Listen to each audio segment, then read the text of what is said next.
Hello everyone and welcome. My name is Marika from Me and Mini Crafting and thank you so much for taking the time to visit my YouTube channel. Today I'm going to make this card here and share some tips and tricks on coloring animal fur. My images today are from Purple Onion Designs and they are illustrated by Stacy Yakula.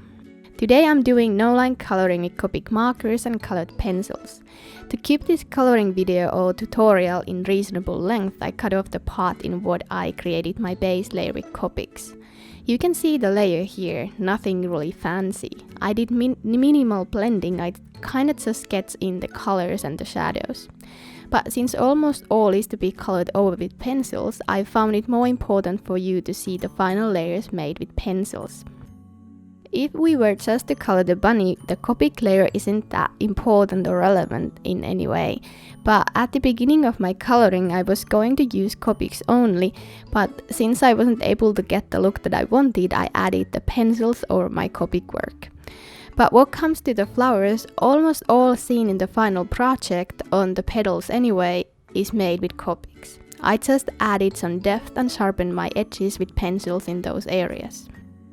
But let's talk about a little bit on coloring this bunny here. At first, I'd like to say that I almost threw this into trash like 3 times during my coloring. At some point, it looked so horrible that I wasn't sure if it was to be saved, but then I thought that I've already colored this far. I might as well try to save her, and at the end, I really loved the way she looked. I started out from the outside edges of her face or head and made a little tiny strokes or pencil lines towards her nose. I think I started out with my medium shade and blended that out using my lightest shade. By the way, I list all the colors that I used in my blog and the link to my blog post is found from the description below. At this point, I decided to draw in the eyes, the nose and her mouth to give me some direction where to go. As mentioned earlier, I took my second break at this point and made me a huge cup of coffee. One useful tip to give you when your coloring isn't coming up the way you want is to take a break. I've heard that many times. This time I actually followed the advice and it actually worked out pretty well. The trick is when you do something else for a while, it is easier to continue because you may see your work differently. You'll see other things than just your mistakes that you thought you made. And when you see something good in your work, it is easier to keep going. I continued building up the fur by adding little tiny pencil lines in the direction I thought an actual fur would go. Around the eyes, fur is very short and in the image like this small, it would look very flat. I added just a little tiny, very light-handed strokes in those areas. I sketched in the eyebrows that will reflect the bone structure under the fur. Then I kept going and added more darker spots here and there and gave some variation to her fur. I also added more darker shades over her chin and behind her ears to give dimension to her face. I just kept adding details and layers after another. When you are coloring fur, it is really important that the pencil lines go in the direction of animal's face or bone structure, or how should I call it. Those little lines that you make will define the shape of your animal's face. If you just add random lines in random direction, you're gonna have this really cool looking texture, but the dimension and shape may not be what you were trying to achieve. Hopefully these little tips were helpful for you. I'll turn on some music for you now and I'll let you enjoy the coloring process. After the bunny is colored, I color one of the flowers and a little bit of dark grass. Please enjoy.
I hope you found this video helpful and inspired you to take out your coloring medium that you love. Please have fun with it and relax.